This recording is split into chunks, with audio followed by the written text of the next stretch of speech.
Bihar sports dialogue 2022 का ये second presentation है। फर्स्ट प्रेजेंटेशन में हम लोगों ने importance of sports and strategies for enhancing sports performance in Bihar पे एक वेबिनार किया था 29 जनवरी को, जिसमें जैसा रविंद्रन सर ने बताया कि हम लोग एस रॉय साहब को मिस किए थे। उनकी तबीयत उस दिन ठीक नहीं थी और आज हम लोग का ये सेकंड प्रेजेंटेशन है इस बिहार स्पोर्ट्स डायलॉग में। और आज का जो टॉपिक है स्पेसिफिक एथलेटिक्स के लिए है, athletics round table, emphasis on talent scouting and nurturing in Bihar. तो बिहार के परिप्रेक्ष्य में ही हम लोग मुख्य रूप से बात कर रहे हैं और बिहार में जहां तक एथलेटिक्स का एक पास्ट है तो वो काफी ग्लोरियस है। हमने बिहार से जब ज्वाइंट बिहार था तो उस समय भी बिहार से शिवनाथ सिंह जो इंटरनेशनल मैराथन रनर थे और ये जितने भी जो TISCO, Telco, heavy engineering, sports board, steel plant, वो सभी बिहार में आते थे और उस समय भी बिहार का जो परफॉर्मेंस था वो काफी अच्छा था। 1980 में मैं भी बिहार टीम में था। उस समय हम लोग इंटर स्टेट में चैंपियन हुए थे बैंगलोर में, जबकि उसमें सर्विसेज, रेलवेज सबकी टीमें थी वहां पे ओपन नेशनल्स में। और मुजफ्फरपुर में और विशेष रूप से जो हमारा ये क्लब है स्वामी विवेकानंद क्रीड़ा एवं योग संस्थान, 1984 से हम लोगों ने जो स्पोर्ट्स पर्सन्स थे उन लोगों ने इसको इनिशिएट किया था और मेनली हम लोग एथलेटिक्स के लिए ही काम करते हैं। हमारे जो एथलीट्स हैं इंटरनेशनल लेवल पे, अभी एक मेंबर यहाँ पे मृत्युंजय कुमार सिंह हैं जो अभी 1500 मीटर्स में इन्होंने 1996, 97, 99 में इंडिया को लगातार रिप्रेजेंट किया था और अभी LIC में एडमिनिस्ट्रेटिव ऑफिसर हैं। तो उसी के साथ अभी जो हमारा क्लब है उसका भी 87th यहाँ पे स्टेट चैंपियनशिप हुआ था मुजफ्फरपुर में। तो करीब 143 इवेंट्स थे डिफरेंट एज ग्रुप में, जिसमें 28 मेडल्स इस केवल क्लब को मिला था, 28 मेडल्स। तो अभी भी कोशिश जारी है, लेकिन कुछ कमियां रह गई थी जिससे हमें और सुधार करने की जरूरत है। तो ये जो हमारा प्रेजेंटेशन है, ये जो वेबिनार है, उसके माध्यम से हम लोग यही प्रयास कर रहे हैं कि जो बेस्ट प्रैक्टिसेस है इन इंडिया, यहाँ पे मैं जो भी हमारे पैनलिस्ट हैं काफी बहुत ही योग्य हैं और उनके बारे में मैं सबसे पहले आपको इंट्रोड्यूस करना चाहूंगा। मृत्युंजय कुमार सिंह, चूंकि हमने चाहा कि जो हमारे एथलीट हैं उनकी बातें भी हम जाने कि वो कैसे आगे बढ़े। तो मृत्युंजय 1500 मीटर्स में इनका जो बेस्ट टाइमिंग था 3 मिनट्स 52.3 सेकंड्स था और 97, 98 में इंडियन यूनिवर्सिटीज टीम में, इंडियन टीम में ये लगातार रहे थे और उनको हम लोगों ने यहाँ पे एक क्रिकेट खेलते हुए देखा था और क्रिकेट में जब वो फील्डिंग करते थे और बिटवीन द विकेट्स वो दौड़ते थे तो उनकी दौड़ हमें बहुत अच्छी लगती थी। तो हम लोगों ने उनको ये प्रेरित किया कि भाई आप एथलेटिक्स में आ जाओ और उनकी जो ट्रेनिंग थी तो जहां तक हम उनको ट्रेन कर सके यहाँ पे इस क्लब के माध्यम से। और हम लोगों का एक MOU था sure athletic movement. Sanjay ji और सुधांशु सर को भी पता होगा कि बैंगलोर में था सुनील अब्राहम और रीत अब्राहम का श्योर एथलेटिक मूवमेंट, तो उनके साथ हमारा एक MOU था। तो हमारे जो लड़के उस लेवल में आते थे हम उनको वहां भेजते थे। तो फिर ऊटी में हाई एल्टीट्यूड ट्रेनिंग वगैरह के माध्यम से इनका परफॉर्मेंस में सुधार हुआ था और एक मुकाम इन्होंने हासिल किया था। डॉक्टर संतोष कुमार दीक्षित भी हमारे बीच आ चुके हैं, उनका भी हम स्वागत करते हैं। ये विशेष रूप से अब उनके बारे में मैं आपको बता दूं, doctor Dikshit diploma in sports coaching NSNIS हैं, वर्ल्ड एथलेटिक्स लेवल 3 के कोच हैं, काफी अनुभवी 30-35 वर्षों का कैरियर है। और विशेष रूप से मैं इनके बारे में बताना चाहूंगा कि वर्तमान में ये LNIP ग्वालियर में हेड ऑफ डिपार्टमेंट है एथलेटिक्स के और बिहार में इन्होंने काफी दिनों तक टैलेंट स्काउटिंग, टैलेंट नर्चरिंग किया है। तो बिहार में जो इनका अनुभव है उसकी जानकारी हम उनसे प्राप्त करेंगे। और हमारे साथ हैं संजय गणनायक जी, इनके बारे में अभी सुधांशु सर बता रहे थे। ये नीरज चोपड़ा जो अभी इंटरनेशनल ओलंपिक मेडलिस्ट बने, gold medal, first individual gold medal जो एथलेटिक्स में मिला। तो उनके जब जूनियर लेवल पे संजय जी उनके प्रशिक्षक के रूप में चीफ कोच थे इंडियन टीम के। साथ ही ये भी ग्रेड 3 लेवल के कोच हैं। इनकी उपलब्धियां, इनके बहुत से ट्रेनीज इंटरनेशनल हुए हैं। इनका एक ट्रेनी मुजफ्फरपुर में भी था, वो शायद वो याद कर पाएंगे, आशीष था जो अहमदाबाद में उनके साथ जुड़ा था, लॉन्ग जंपर था। Yes sir, yes sir. हाँ, आशीष लॉन्ग जंपर था, 730 प्लस 7.30 मीटर्स वो करता था। और इनके साथ इनका जो हायर जो कोचिंग का जो कोर्सेज किया है, उन्होंने जर्मनी और हवाना यूनिवर्सिटी से किया है। तो उनका जो अनुभव है, उनकी जो जानकारी है, टैलेंट स्काउटिंग, टैलेंट नर्चरिंग के बारे में उनकी जो योजनाएं हैं, उनसे हम लोग आज कुछ सीखने की कोशिश करेंगे। और मैं आपको अब इंट्रोड्यूस करना चाहता हूं डॉक्टर सुधांशु शेखर। वर्ष 1986 में इन्होंने स्पोर्ट्स अथॉरिटी ऑफ इंडिया में एज असिस्टेंट डायरेक्टर ज्वाइन किया था। इनका बहुत लंबा जो इंडियन स्पोर्ट्स है, इंडियन स्पोर्ट्स मैनेजमेंट, जो स्पोर्ट्स एडमिनिस्ट्रेशन है, और डिफरेंट कैपेसिटी में इन्होंने कंट्रीब्यूट किया है। रिमोटेस्ट पार्ट जो था मिजोरम, इम्फाल, आइजॉल, पुंछ, पुलवामा, जहां का भी आप नाम लें, वहां इन्होंने सेंटर्स को इस्टेब्लिश किया। वहां से अगर आप टैलेंट स्काउटिंग, उस समय स्पेशल एरिया गेम्स एक स्कीम हुआ करता था स्पोर्ट्स अथॉरिटी ऑफ इंडिया में, और उसी के लिए ये ट्राइबल बेल्ट में मिजोरम, आइजॉल वगैरह में इन्होंने जो काम किया था, रिमोट एरिया में जहां उस समय खेल की बहुत सुविधाएं नहीं थी, तो वहां भी इन्होंने डिंगो सिंह का नाम आपने बॉक्सिंग में, जिनको अनाथालय से, ऑर्फन से ये बॉक्सिंग रिंग तक लेके आए थे, और उसका भी जो वाकया है बड़ा ही मतलब आपको मैं जानकारी देना चाहूंगा कि उसमें जब ये वहां ट्रेनिंग के दौरान लगातार वहां विजिट करते थे, और वहां इन्होंने ऑर्फन्स में इन्होंने टैलेंट स्काउटिंग किया था। वहां से 14 लड़के को सिलेक्ट किया था, उसमें से एक डेंगो सिंह भी थे। और तो इनका जो इस एरिया में जो इनका स्पेशलाइजेशन है, इसके साथ ही ये एकेडमिक्स में NSNIS पटियाला में 5 वर्षों से अधिक समय तक उसके एग्जीक्यूटिव डायरेक्टर रहे थे। हाई परफॉर्मेंस में कॉमनवेल्थ गेम्स की जो टीम तैयार हुई थी 2010 के लिए, या फिर एशियन गेम्स के लिए, उसके भी यही मुख्य रूप से रीढ़ की हड्डी जिसको हम कह सकते हैं, बोन, यही थे। इनके समय में इनकी देखरेख में सारी तैयारियां हुई थी, और इनके प्रयास से ही भारतीय टीम आज भी ये रिटायरमेंट के बाद भी इनको भारतीय खेल प्राधिकरण ने अपने साथ हाई परफॉर्मेंस का जो एक स्कीम है उसके डायरेक्टर के रूप में जोड़ कर रखा था। आज ये SKD यूनिवर्सिटी राजस्थान में है, वहाँ के चीफ एडवाइजर हैं, एग्जीक्यूटिव डायरेक्टर हैं। और इनके से हमें केवल टैलेंट स्काउटिंग और आइडेंटिफिकेशन पर नहीं, बल्कि बिहार में हम कैसे आगे बढ़े एथलेटिक्स को लेके, इनका जो अनुभव है, और ये खुद भी अंतर्राष्ट्रीय स्तर के खिलाड़ी रहे हैं बेसबॉल के, तो इनसे आज हम लोग कुछ सीखेंगे, कुछ जानेंगे, और उसको लेके हम आगे बढ़ेंगे। तो इसी बैकग्राउंड में मैं इस आज का ये जो वेबिनार है उसके डिस्कशंस को हम लोग शुरुआत करना चाहते हैं। सबसे पहले मैं खिलाड़ी को ही, हम लोगों की परिपाटी, हम लोग खिलाड़ी को सबसे पहले मौका देते हैं। और मृत्युंजय जो हमारे मुजफ्फरपुर के एक मतलब बहुत बड़े हीरो हैं एथलेटिक्स में, इन्होंने एथलेटिक्स के माहौल को बनाने में बहुत मदद की। उनसे हम जानना चाहेंगे कि कैसे उन्होंने खेल में आगे बढ़ने का, जबकि बिहार में ये कहा जाता है कि सुविधाओं की बहुत कमी है आज भी, तो उस समय में 1980s में लास्ट 85-86 के बाद, और 1995 के बाद 96 2000 तक, मतलब 1999 में इम्फाल में जो नेशनल गेम्स हुआ था, वहां भी ये मेडलिस्ट थे। तो इनसे हम लोग पहले जानना चाहेंगे कि टैलेंट स्काउटिंग में इनके साथ कैसे घटना घटित हुई थी, कैसे ये आगे बढ़े थे, किस रूप में, और कैसे इन्होंने आगे ये उपलब्धि प्राप्त की थी। मृत्युंजय जी। धन्यवाद भैया। सर्वप्रथम मैं, आवाज हमारी आ रही है? हाँ, आप ऑडिबल है।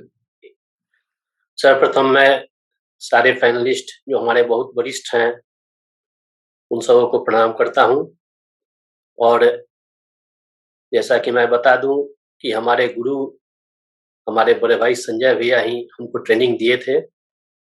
और जैसा कि उन्होंने चर्चा किया, एलएस कॉलेज मैदान में जिस समय मैं स्टूडेंट था उस समय क्रिकेट के मैदान में देखकर मुझे उन्होंने प्रोत्साहित किया और मैं पहली बार 800 मीटर का रेस जिला स्तरीय टूर्नामेंट में भागा था और धीरे-धीरे मुझे ट्रेनिंग देना शुरू किया गया। सर्वप्रथम ये देखा गया कि हम में स्पीड की कमी है, लेकिन एंड्योरेंस है। तो इसलिए मुझे शिफ्ट करने के लिए 800 से 1500 में शिफ्ट किया गया और 1500 में शिफ्ट होने के बाद मैंने बिहार राज्य में, यूनिवर्सिटीज में और उसके 1 साल बाद ही ऑल इंडिया इंटर यूनिवर्सिटी में भी मेरा पदक पक्का हो गया और मैं लगातार 4 साल तक ब्रॉन्ज, सिल्वर और 2 बार gold medal all India inter university में मैंने लिया है। बिहार राज्य में शायद मुझे जहाँ तक याद है, जब से मैंने पदक प्राप्त किया, बिहार राज्य के प्रतियोगिता में 1500 मीटर में मैं कभी द्वितीय नहीं हुआ, हर बार प्रथम ही रहा। शायद उस समय हमारे अच्छे एथलीट्स भी टाटा के थे, लेकिन राज्य के प्रतियोगिता में मैं उनको जरूर बीट करता था, क्योंकि ये हमारे कोच का एक मेंटली बहुत बूस्टअप वो करते थे हमको और लगता था कि हाँ, हम ही जो हैं। तो ये तो हमारी शुरुआती दौर थी। एलएस कॉलेज से ही शुरू हुआ था। परफॉर्मेंस जैसे-जैसे बढ़ता गया, एक गुमला में 90 में एक बिहार राज्य का कैंप लगाया गया था और उस कैंप में हमको यहाँ से स्वामी विवेकानंद एथलेटिक क्लब की तरफ से, जो अब स्वामी विवेकानंद क्रीड़ा एवं योग संस्थान के नाम से हो गया है, विशेष करके वहाँ रिक्वेस्ट करके मुझे डाला गया, जहाँ मैं अपने कोच श्री दीक्षित सर के साथ भी 2 महीने तक ट्रेनिंग किया हूँ और मैं ये श्रेय दीक्षित सर को भी देना चाहता हूँ कि जब कैंप का फाइनल सिलेक्शन था और फाइनल ट्रायल जो हुआ, उससे मैं 800 मीटर में दौड़कर रूम में आराम कर रहा था, तो सुबह-सुबह दीक्षित सर आए और उन्होंने कहा कि मृत्युंजय, आज तुमको 1500 मीटर की दौड़ लगानी है। मैंने कहा कि सर 800 मीटर में दौड़ लिया हूँ सर, सेकंड किया हूँ, तो लगता है मेरा परफॉर्मेंस सर कुछ सुधर रहा है। तो नहीं, तू 1500 का भी दौड़ लगा। और दीक्षित सर के कहने पर मैंने 1500 मीटर का दौड़ लगाया और बिहार में सारे एथलीट को बीट करते हुए मैं उसी ट्रायल में प्रथम आया था। उसके बाद से हमारा परफॉर्मेंस लगातार बढ़ता गया और हमारे हाई एल्टीट्यूड ट्रेनिंग और अच्छे ट्रेनिंग के लिए हमारे क्लब द्वारा बेंगलोर के सियोर एथलेटिक क्लब में, जो सुनील अब्राहम और श्रीमती रीत अब्राहम द्वारा संचालित था, उसमें लगातार भेजा गया। मैंने वहाँ ट्रेनिंग प्राप्त किया और ये ट्रेनिंग की सारी सुविधा हमारे क्लब द्वारा दी जाती थी। तो ये तो हमारी एक छोटी-सी शुरुआत वाली बात हुई और 97 में मैंने पहली बार इंडिया रिप्रेजेंट किया था। 97 में ही सीनियर नेशनल में मेरा पहला पदक चेन्नई में प्राप्त हुआ था, फेडरेशन कप में। उसी से मुझे सिलेक्शन मिला था और मैं दिल्ली में परमिट मीट में पहली बार भाग लिया था। एक चीज और मैं बताना चाहूँगा कि जहाँ तक ये पेपर्स में और ऐसे भी आते रहता है कि संसाधनों की बहुत कमी है। मुझे नहीं लगता है कि संसाधनों की कमी है। मुझे लगता है हमारे यहाँ टैलेंट की भी कमी नहीं है और संसाधन की भी कमी नहीं है, एक माहौल की कमी है। ये माहौल 90 के दशक में हमारे गुरु ने मुजफ्फरपुर में बनाया था और उस माहौल में, जैसा कि हमारे वरिष्ठ कोच संजय गार्नाइक सर भी हैं, आशीष भी उसी समय का है और आशीष जो लॉन्ग जंपर था, सर के साथ ट्रेनिंग कर चुका है और भी हमारे बहुत अच्छे-अच्छे एथलीट जो उस दशक में यहाँ से निकले थे, ये माहौल बनाया गया था और वो माहौल हमको लगता है 10 साल तक लगभग बहुत अच्छी तरह से काम किया। सारे एथलीट हमारे जो भी उस समय के थे, सभी राष्ट्रीय स्तर पर अपना परफॉर्मेंस देते गए। सरकार की तरफ से जो सुविधाएं मिलती है वो तो मिलती रहेंगी, वो तो एक प्रोग्राम में है, वो चलता रहेगा, लेकिन उससे ज्यादा जरूरत है हम जो भी इनसे जुड़े हुए यहाँ इस वेबिनार में जो भी हमारे कोचेज, हमारे सीनियर एथलीट्स और हमारे एथलीट्स जो भी जुड़े हुए हैं, उनका एक बहुत अहम रोल है। वो अभी अपने यहाँ माहौल तैयार करें और बिहार में एथलेटिक्स जिसका स्वर्णिम समय हमको लगता है 2000 के पहले यहाँ था, जब संयुक्त बिहार था। उस माहौल को फिर से तैयार करके एक आंदोलन के रूप में एथलेटिक्स को आगे बढ़ाने की जरूरत है। हम सभी यहाँ एथलेटिक्स के लिए यह वेबिनार हो रहा है, सभी इसी में हम लोग चर्चा करेंगे, परिचर्चा करेंगे। हमारे गणमान्य व्यक्ति लोग जैसा कि हमारे स्पोर्ट्स एडमिनिस्ट्रेटर हमारे बड़े सुधांशु शेखर सर हैं, हमारे दो नेशनल कोचेज संजय गार्नायक सर और संतोष कुमार दीक्षित सर हैं, और हमारे डीजी स्पोर्ट्स बिहार सरकार के श्री रविंद्रन सर भी हैं, जिन्होंने पिछले वेबिनार में भी बहुत चीज हमें सूचित किया था। मुजफ्फरपुर आए भी थे, मीटिंग भी किया था। हम अभी जिस दौर से गुजर रहे हैं उस दौर में ये जरूरत है कि हम युवाओं को खेल की तरफ प्रेरित करें, और खेल में हाँ ये जरूरी है कि एनर्जी जो भी एनर्जेटिक है, कुछ न कुछ उनका अलग अलग अपना एनर्जी है, तो वो इधर उधर बर्बाद करेंगे। तो हमारी इसी में बहुत बड़ी जिम्मेदारी बनती है कि उनको हम फील्ड के तरफ लाएं, फील्ड के तरफ लाकर उन नौजवानों को हम ट्रेनिंग दें, और ट्रेनिंग देकर बिहार में सिर्फ एथलेटिक्स ही नहीं और गेम के लिए भी, जिसके लिए जो फिट है उसको उसी तरफ हम मोड़ें। और जैसा कि पहले भी हम लोग जब कॉलेज में थे तो एक नारा लगता था स्टूडेंट लाइफ में, जब कभी कोई आंदोलन होता था उसमें एक ही नारा लगता था, जिस ओर जवानी चलती है उस ओर जमाना चलता है।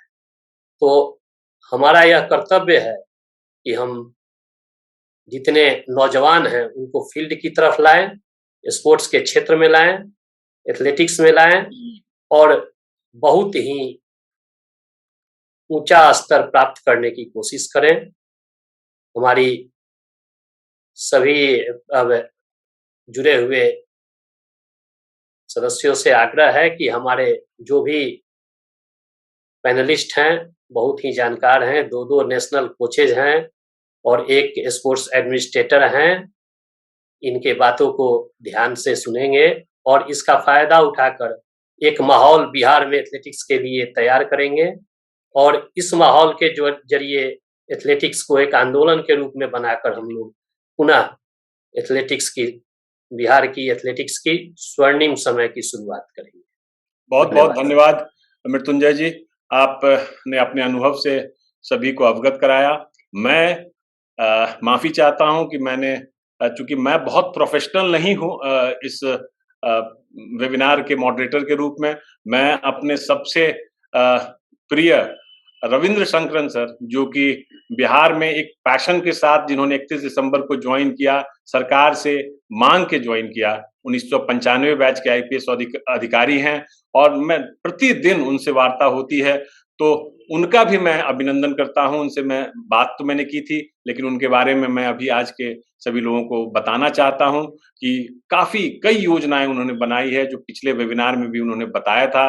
रविंद्र संकरन सर मतलब खुद inter university, world university games में इन्होंने इंडियन यूनिवर्सिटीज टीम को रिप्रेजेंट किया था 110 मीटर हर्डल्स में। तो यह एक बिरले ऐसा होता है कि खेल की कमान राज्य में खिलाड़ी को दी जाती है।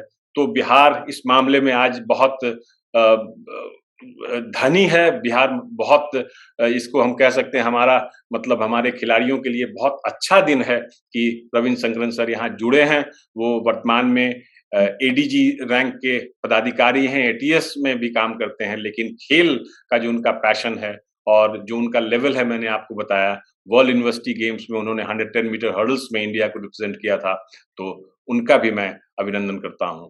साथ ही मैं अब आना चाहता हूं दीक्षित सर के पास, डॉक्टर संतोष कुमार दीक्षित, जिनके बारे में पहले भी बताया गया है।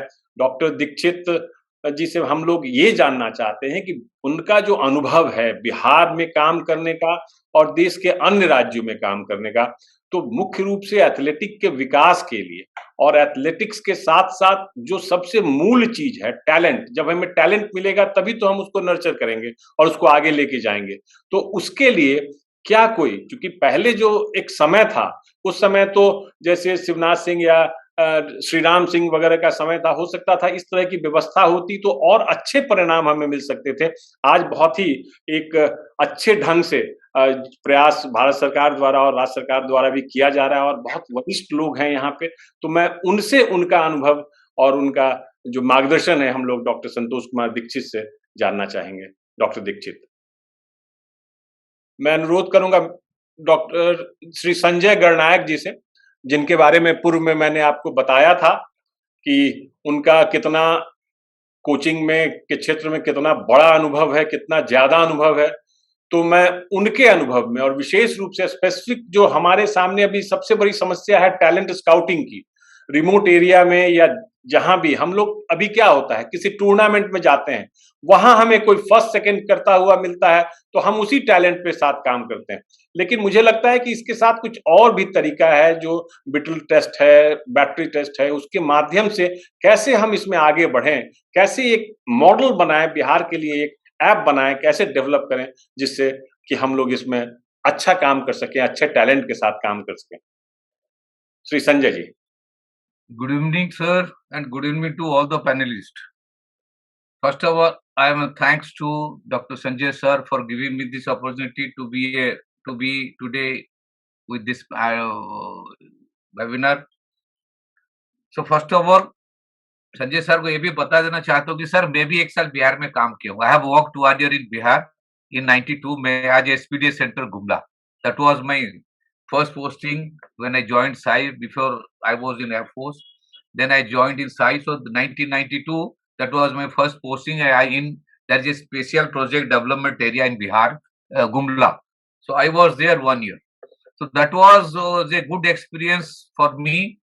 And if you see my total coaching career, almost 30 years, 32 years I've worked with in coaching, busy engaged in coaching, and exclusively 22 years with the national teams.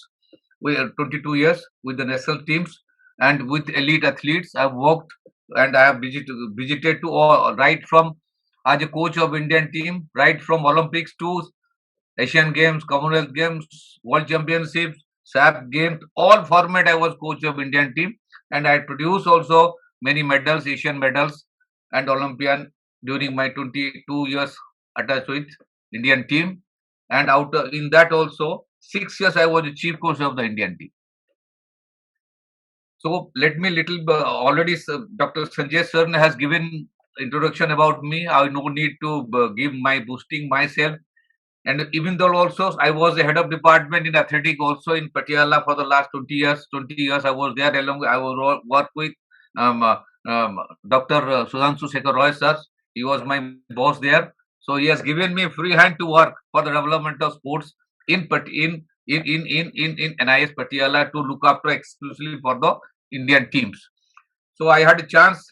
Neeraj Chopra also was that time was junior. He came first time in the camp. So I was being a chief coach. I monitoring his performance, everything.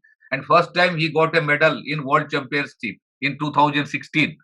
That was his first international medals as a World Championship in javelin. Then progressively, slowly, he has developed, improved his. So my point of view, once Neeraj Chopra can win a medal in Olympics, so he is an eye opener to everyone. Since he can get a medal, why not other in athletics? Because athletics is a very wide, many events are there. 144 medals are there in Olympics, 48 events and 144 medals. If we focus in athletics, that means we can expect many we can expect and many performance in athletics also. The only thing, we have to develop a culture and a system in India. But if you see in the elite levels, government is taking care of elite groups. But what about the grassroots? The grassroots level, it is missing. That promotion of sports at grassroots level is not up to that mark. So we want that. I requested the Bihar government, in Bihar they should look after the grassroots level by doing a good talent scouting programs and how to nurture the talents. Okay. So that is a small briefing about myself. So now let me come to the points. Talent, how to go for a talent scouting. See, talent scouting, if you see, it is a very wide subject, wide areas. It is not that easy subject. It's not an easy job. So if you see what happened, as Dr. Sanjay has told, when we go to the competition, we used to select the talent only from the competition. Yes, that is one aspect. By looking into the competition, so coaches can select the potential athletes by not only by who is coming first, second, third, even sixth person also you can select him. So that is one aspect. So other aspects are, if you do the scientific way, that means that the many aspects is there, means like motor ability test you have to conduct, battery of test you have to conduct, looking to their age. So before that also, generally what happened, when you select the talent, they go for the calendar, chronological age. That means calendar age, we on the base of the calendar age, we select the athlete. Okay, he's 14 years old, on his calendar age, I mean his date, by looking into the data. But no, but in my suggestion, while doing the talent identification, you should consider there are the 4 ages. 4 ages, 4 age को आप ध्यान देना. What is the 4 ages? That is, one is the calendar age or the chronological age, when what is his actually date of birth. Second is the biological age. What is biological age? What is actually, that means whether the child is early developed or late developed. So for example, his date of birth is now, as on today, it is 14 years, but biological is 18 years. That means he is 4 years older than the other athletes. So that means if you select him in 4 years age group, naturally he will be very good. But so that's why you should select the talent on the basis of the biological age. You can consider the calendar age, biological age. At the same time, what is then third is the development age. That means what development also is what is looking into the growth development. What is the internal system? How much it has been developed? And fourth is your training age. That means some athletes are already trained. So that means if you select him, a athlete is very raw, and a athlete is having 4 years of training. That means he will be very good as compared to the athlete who is raw. So talent has to be selected on considering all ages. That means all 4 ages: biological, chronological age, biological age, developmental age, and you, that is your training age. By keeping that is one aspect. Second, then you should select not only the performance. Yes, performance, that is the coach's eye. What coaches see, what is the technique of the running technique, what is the technique of the events, how the athlete is doing during competitions. So that, and then what is his stride length, wide frequency, how much speed is having. That is through the coach's eye. That is one aspect.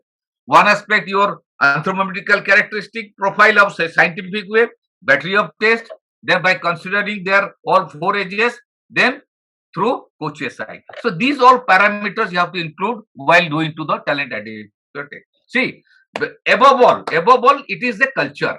I have visited during my attached with the Indian team, not less than 50 countries I have visited. Everywhere we have seen, there is a club culture is there. Club culture. That means every city have a club. Every city have a club. Every district have a club. So that's a club. Until unless you develop a club culture along with the talent, good proper talent identification, you should have a good culture system to create interest. To create interest about athletics. Until unless create interest about athletics, then it is not possible to the athlete to go to the higher. Okay, so sports culture and systems. It is very good that the Bihar government is working on to develop a very good system and that good system. So it is good. Along with the good system, along with the good culture. So then both simultaneously should have a good, because talent, basically talent is the main. If you don't have a talent, then, because Neeraj Chopra, basically he is having a talent, no much coaching, initial stage. He is basically 80-meter thrower. When he came to the national camp, he himself is 80-meter thrower because of his talent, right? So right kind of talent, right kind of training at right age. you must give, you must do, keep in point.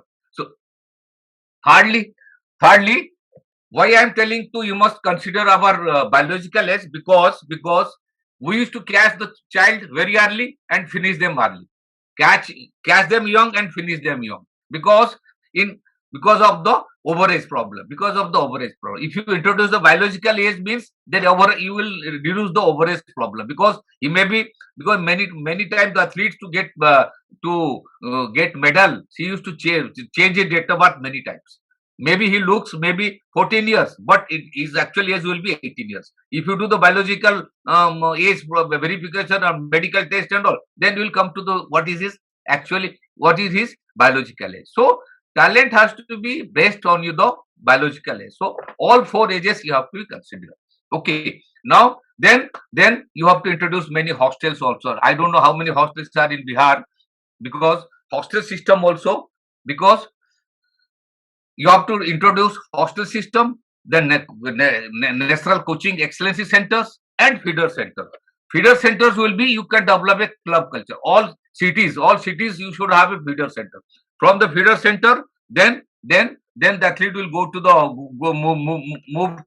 hostel. Then from the hostel to move to the, you should have 5 to 6, or depend upon availability of the infrastructure. You can have a 5 to 6 excellency center also in athletics. Okay.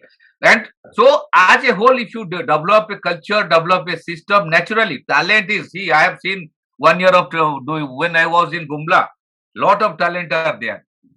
Only thing, you have to put them right time. You can put them, select the right talent, give the right training, and according to the age group training. Okay, this is the talent identification. So how to nurture?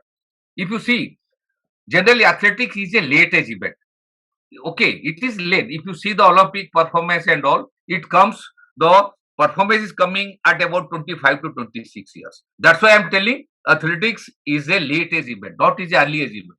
So if you select a child at the age of 12 to 14 years, then that means 12 to 14 years training to reach Olympics, 25 to 26 years. So no need to hurry. Let the athlete grow, develop properly, because if you see the growth spot, the growth spot, how the rapidly the growth spot is there 3 times.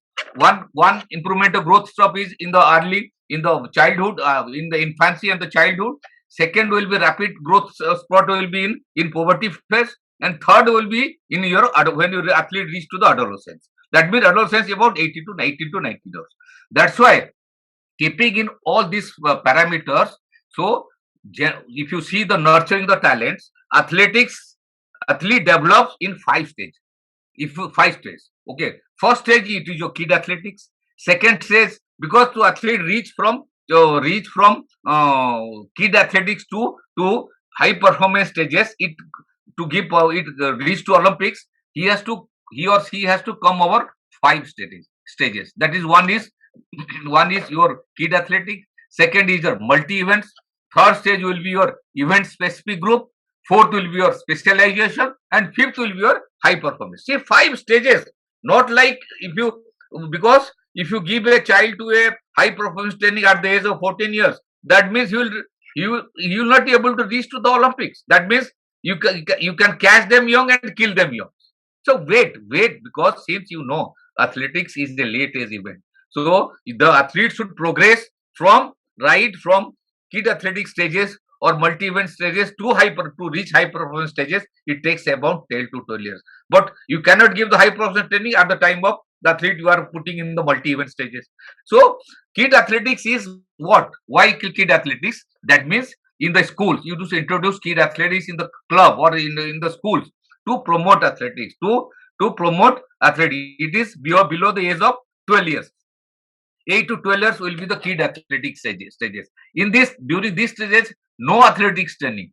Give all-round training. Okay, then you can create interest, because normally people say gymnastics is a mother of sport, but I say athletics is a mother of sport, because it involves running, jumping, and throwing. So all 3 movements are involved, which you need for all games. You need speed, you need coordination, you need strength, you need throwing ability, like in ball game situation. So, or everywhere it is. So it is, you can call athletics training has to be given to everyone in the early stages. Okay, so that has to be. It is in my way of telling, athletics is a mother of sports because it involves running, jumping, and throwing events.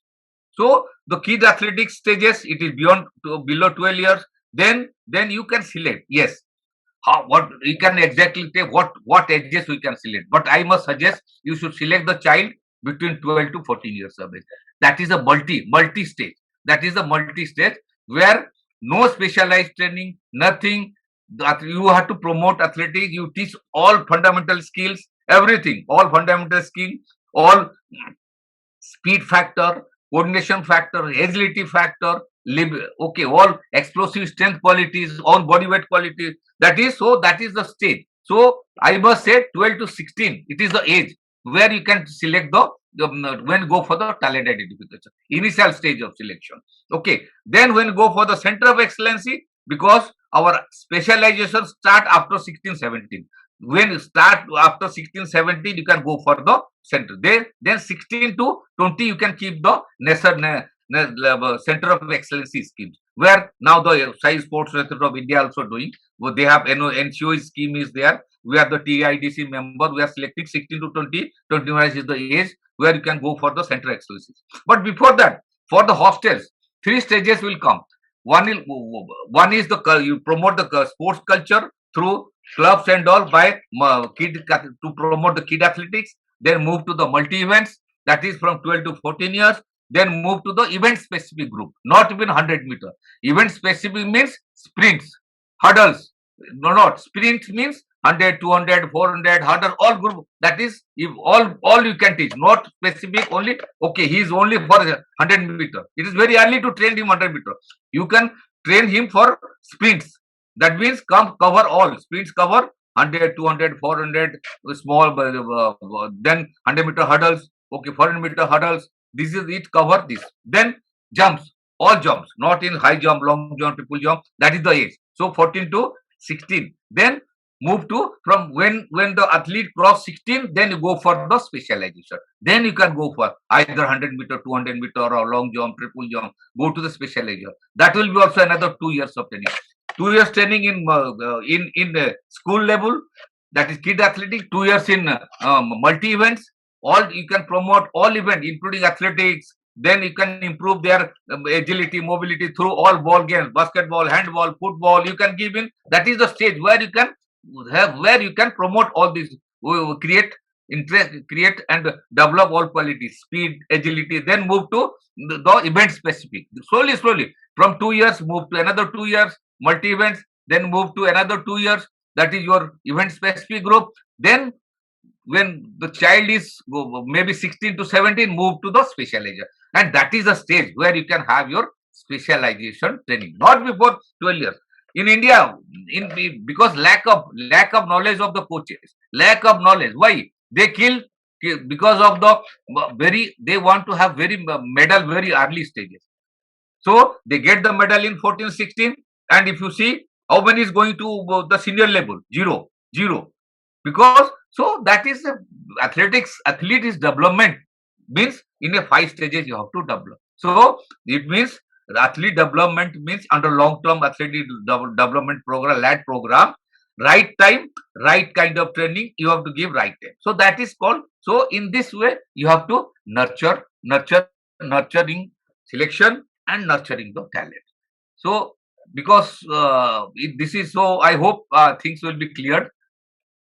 So I'm going to close my lecture in this now, sir. Thank you, sir, giving me this opportunity to speak. Thank you mister Sanjay.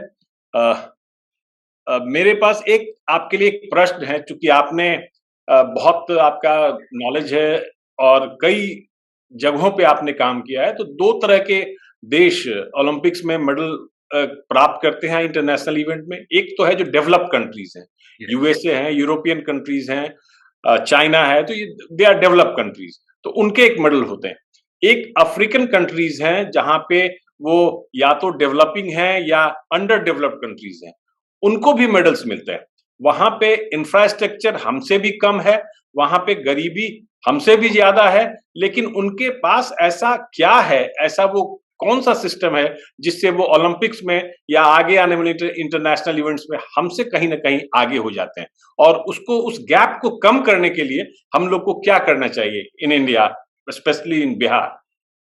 So, it is a very good question, sir. Because if you see the geographical point of view of this all African country, they are all hilly. They are all hilly. They stayed in hilly area. Their school will be around 15 to 20, 30 kilometers from the home to they go to the schools in hilly. They develop in day-to-day life. This and development of endurance. Their basic cardiorespiratory system is very strong. They know, and altitude will we are going for the altitude training. Why?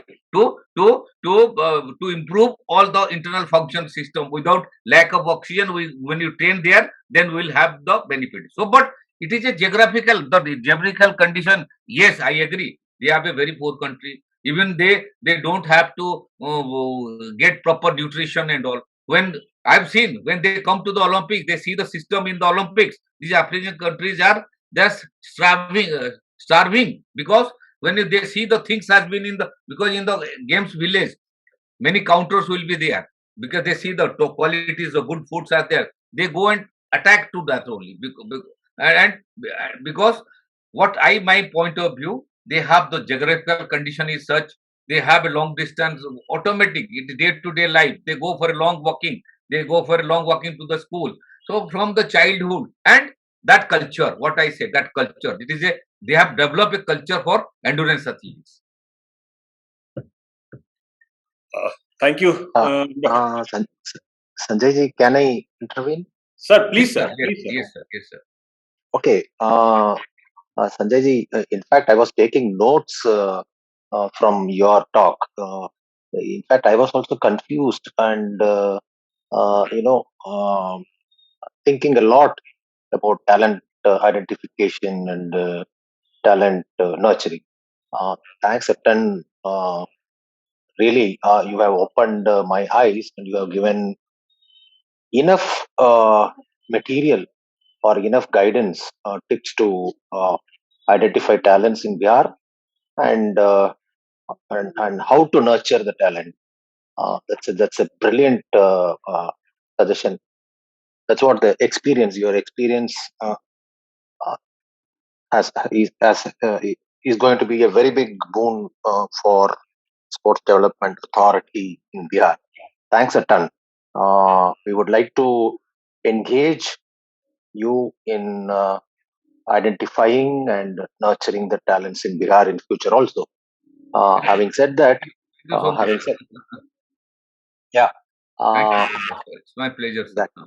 Yeah, because what is going on in my mind now after listening to you, of course, I am yet to listen to another stalwarts of athletics, but momentarily what came to my mind is, I think I should form a high power committee only for athletics. Maybe a 7-member committee or a 5-member. The head chaired by the Sports Development Authority of Bihar, and people like you should be part of the 7-member committee, 7, 5, whatever it may be. And you all should now, we should now take all the experiences, knowledge, skills from you all. We have to really, जो गाय से दूध निकालते ना, so वैसे we have to milk you all your talents, so that I see all of you as kamadhenus. So this is one. And second thing, Sanjay ji, that was a very brilliant question from you. Why African countries are performing so well? Though I agree with the speaker when he responded, but I would like to add a bit more to it.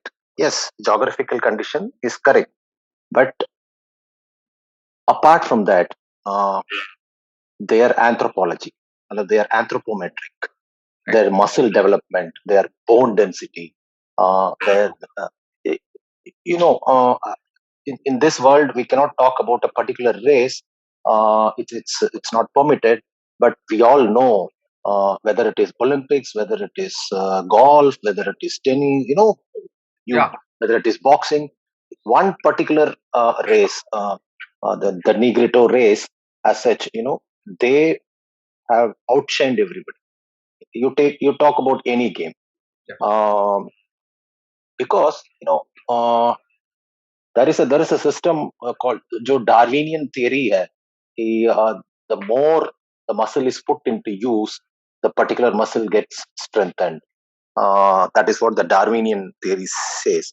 So this particular race were used as slaves for millions of years. For so many decades, they were used as slaves, and they were put into hard work and tough labor job. So dire, their muscles got strengthened, and their anthropology became so suitable, Yes. and then it got embedded in their genes.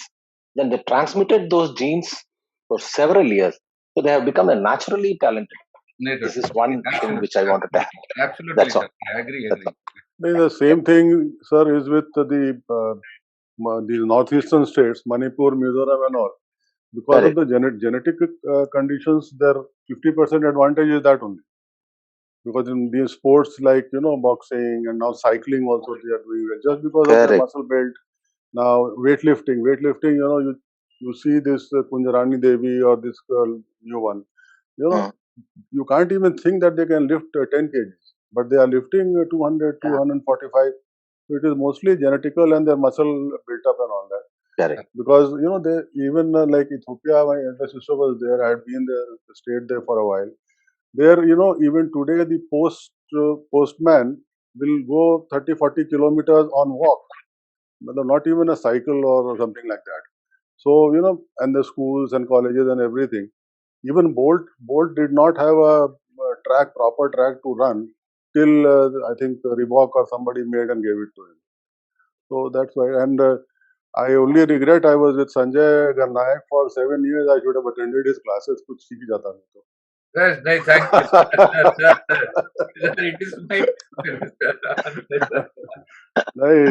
You did a wonderful job. Wonderful. बहुत बढ़िया. Thank you, sir. Thank you so much. जैसे रविंद्रन साहब कह रहे थे, sir, if you form a committee, so you should have a physiologist, Correct. you should have an anthropometry person, and maybe 2 or 3, and a psychologist.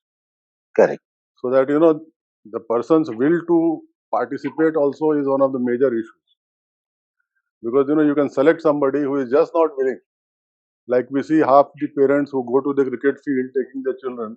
The child is not interested in cricket. He may play basketball or something else.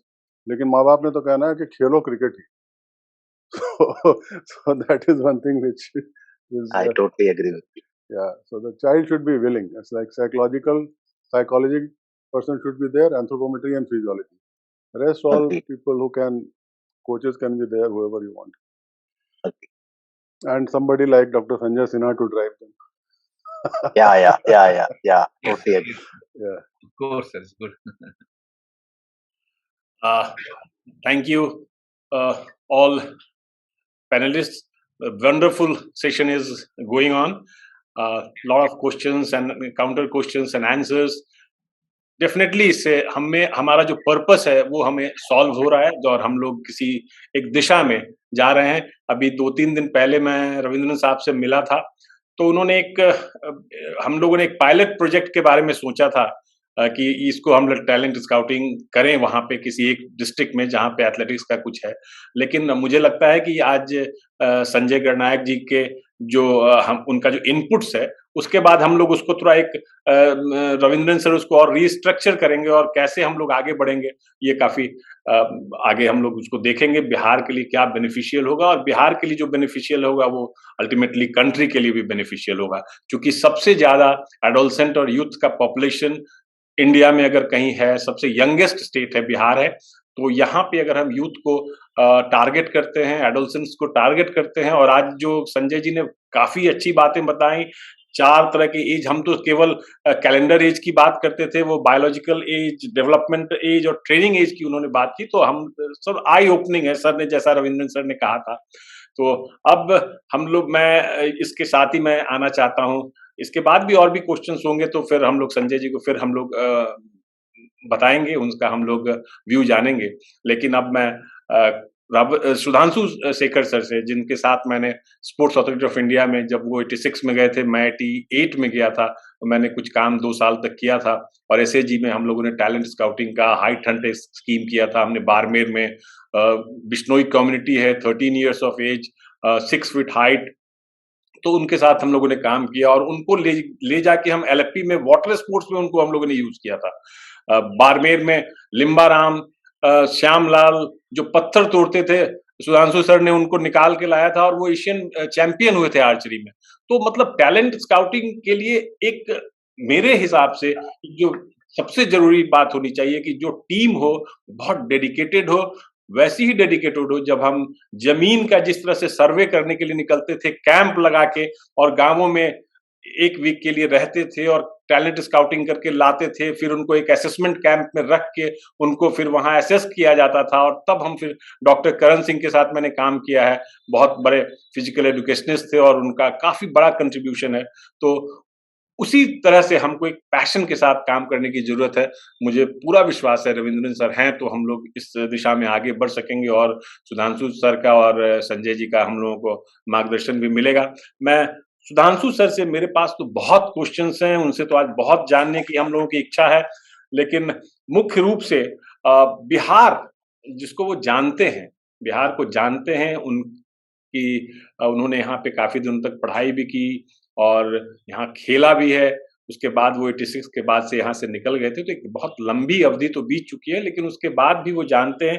तो सबसे पहले जो मैं उनसे जानना चाहूंगा कि जो स्वॉट एनालिसिस है बिहार स्पोर्ट्स के लिए, हमारा स्ट्रेंथ क्या है, हमारा वीकनेस क्या है, हमारी अपॉर्चुनिटी क्या है, हमारा थ्रेट क्या है, और इसके साथ हम कैसे आगे बढ़ सकते हैं, चाहे एथलेटिक्स हो या और भी कोई गेम हो, कैसे हम लोग कुछ गेम को सेलेक्ट करके वहां पे काम कर सकते हैं, हमारे जो रिसोर्सेज हैं गवर्नमेंट के, और जो संजय जी ने कहा क्लब कल्चर्स को हम लोग कैसे डेवलप कर सकते हैं, प्रमोट कर सकते हैं। क्योंकि कभी कभी तो मुझे लगता है कि जैसे आईआईटी और जो एग्जाम्स होते हैं या मेडिकल के एग्जाम्स होते हैं, तो बिहार के बहुत बच्चे आते हैं।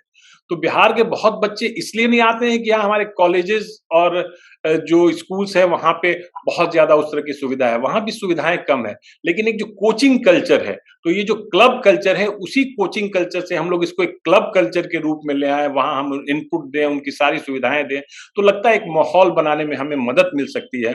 और क्रिकेट, ठीक है, क्रिकेट में जो अभी सुधांशु सर ने बताया कि मतलब लड़का चाहता भी है, तो लेकिन गार्जियन का, तो वहां जो एक फैनफेयर है, वहां जो एक लोगों को पहचान मिलती है, जबकि कंपटीशन सब काफी बढ़ गए हैं, उनको जब पैसा मिलता है, जो उनको रिकॉग्निशन मिलता है, तो वो दूसरे गेम में हम लोग कैसे लाएं, उसके लिए क्या करना चाहिए, और तो मैं सुधांशु सर से उनका व्यू जानना चाहता हूँ। Thank you doctor Sanjay. सबसे पहले तो एक जनरल सेलिब्रेशन की बात है कि 2023 में आईओसी का यहाँ पे मेन सेशन होने वाला है इंटरनेशनल ओलंपिक कमेटी का। तो आज ही खबर आई है, और इसके लिए जो खेल प्रेमी है खास करके उनको तो खुश होना ही चाहिए, क्योंकि 40 साल के बाद ये सेशन हो रहा है। और जब पहला सेशन इसके पहले हुआ था तो समरांश आए थे और उन्होंने एनआईएस पटियाला भी विजिट किया था। तो एक तो सेलिब्रेशन की बात यह है, और दूसरा एक संजय गणनायक से सवाल है कि अभी एक लड़के ने 300 रन मारे अपने फर्स्ट डेब्यू में बिहार का, उसको 1 साल पहले एक कोच ने सिलेक्ट किया था। तो ये कौन से कैटेगरी में आएगा? आपके जो 4 कैटेगरीज थी एज वाले, उसके पहले उसको कोई नहीं जानता था। सिलेक्शन ट्रायल में कोच ने देखा, सेलेक्ट किया, और बच्चे ने वर्ल्ड रिकॉर्ड बनाया 341 रन बना के। तो ये जो 4 एज ग्रुप है सिलेक्शन का, वो किसमें, कौन वाले में आएगा? But sir, if you don't mind, cricket is not a game. It is a by fluke only. No, I know what it is, but then But after all, see also what is his because I do not know his background. He must have played in. I mean, he Not must have started. very little. Just क्या कहते हैं, it's a passing passing thing. अभी मुझे सुबह मैंने देखा तो हमने कहा कि पता करें कि भाई ये किस कैटेगरी में आता है. एनीवे, तो ठीक है. तो अभी जो डॉक्टर संजय सिन्हा ने पूछा उसके बारे में आवाज आ रही है मेरी ठीक ठाक? Sir please. तो उसमें मैं कल सोच रहा था कि इसको दूसरी तरह से शुरू करूंगा, लेकिन कल मैं एक वेबिनार में था जहाँ पे एक पार्टिसिपेंट यूएस से था और एक पार्टिसिपेंट बल्गेरिया से. तो वो पब्लिक हेल्थ के बारे में बात कर रहे थे कि स्पोर्ट्स अगर शुरू करना है तो सबसे पहले पब्लिक हेल्थ का इशू रिजॉल्व करना चाहिए. काहे कि कहीं भी अगर हेल्दी सिटीजनरी होगी तो हेल्दी लोग होंगे, और वो हेल्दी गुड हेल्थ के हिसाब से प्लेयर का जो बाकी खेल है या बाकी जो रवैया है वो बिल्कुल बदल जाएगा, क्योंकि healthy healthy body will have a healthy mind और अदरवाइज. तो this was a discussion of nearly 2 hours, which they were convinced with a lot of research, and I don't know, maybe in Indian sports no research of that kind would have happened, even in main sports. So they have statistics and data of countries and cities and small places from where within a country, if there is a small location, say there is a location in India like Indore is the best city, so say I mean cleanest city, तो उस हिसाब से वो देखना चाहते हैं कि उनके पास फुल डेटा था कि क्या क्या एक हेल्दी सिटी और एक हेल्दी जो भी पब्लिक हेल्थ और स्पोर्ट्स का क्या इंटरेक्शन है, और इंटरडिपेंडेंस है, हेविली इंटरडिपेंडेंट है. तो वो एक चीज जो है मुझे ऐसा लगता है कि जो स्पोर्ट्स में हम करते हैं, टैलेंट आइडेंटिफिकेशन करते हैं, जिस तरह से बिहार में होता है, जैसे अब एक टाइम पर जब कंबाइंड बिहार था तो गुमला की टीम जो है वो यहाँ पे जो क्या सुब्रतो कप होता है वो कंटिन्यूअसली सालों साल जीतती थी. फिर उसके बाद हमारे पास से काफी सारे जो बिहार के लोग हैं, डॉक्टर संजय को भी मालूम है कि वाटर स्पोर्ट्स में वो लोग आर्मी में गए, आर्मी में जाने के बाद वो वाटर स्पोर्ट्स में शुरू हुए आर्मी के सिस्टम के हिसाब से. तो अब हमारा जो मेन टारगेट है वो है टू आइडेंटिफाई टैलेंट. कौन सा टैलेंट? एक तो पोटेंशियल है जहाँ पे डिस्ट्रिक्ट हुआ और डिस्ट्रिक्ट स्टेट में बच्चे गए और वहाँ पे जो फर्स्ट सेकंड हुआ वो प्रूव किया उसने कि हम खेल रहे हैं, और प्रूवन टैलेंट में उसको आपने सेलेक्ट कर लिया. लेकिन मेरा अपना मानना है, जो मैंने किया है, जो डॉक्टर संजय यहाँ जब थे तब हम लोगों ने किया था, कि जो हमारा पोटेंशियल टैलेंट है, जिसमें जो बच्चे ने कोई खेल वो खेला नहीं है, जो टैलेंट डिटेक्शन बोलते हैं हम टेक्निकली, तो पहले first stage of talent identification will be to detect talent. अब वो टैलेंट हम कहाँ से डिटेक्ट करेंगे?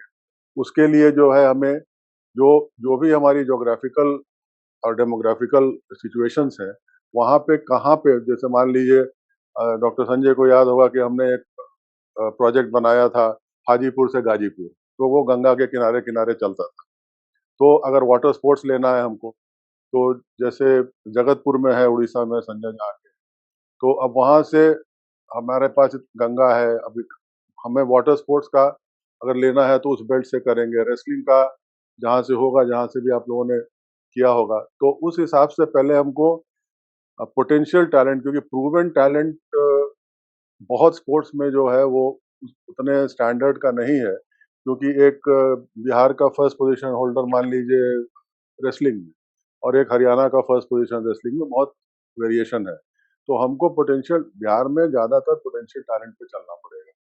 फिर उसको लेके हम लोग पोटेंशियल टैलेंट को पहले लेके फिर उसके बाद हम लोग उसको आइडेंटिफिकेट, मतलब पोटेंशियल टैलेंट लेके उसको ये टेस्ट करेंगे. जैसे संजय गार्नायक कह रहे थे कि जैसे हम लोग नॉर्थ ईस्ट में लेते थे बच्चे को, वहाँ कोई कुछ नहीं खेलता था जब हम लोग गए थे शुरू में, तो पहले उनको लेके 6 हफ्ते 8 हफ्ते का कैंप लगाते हैं.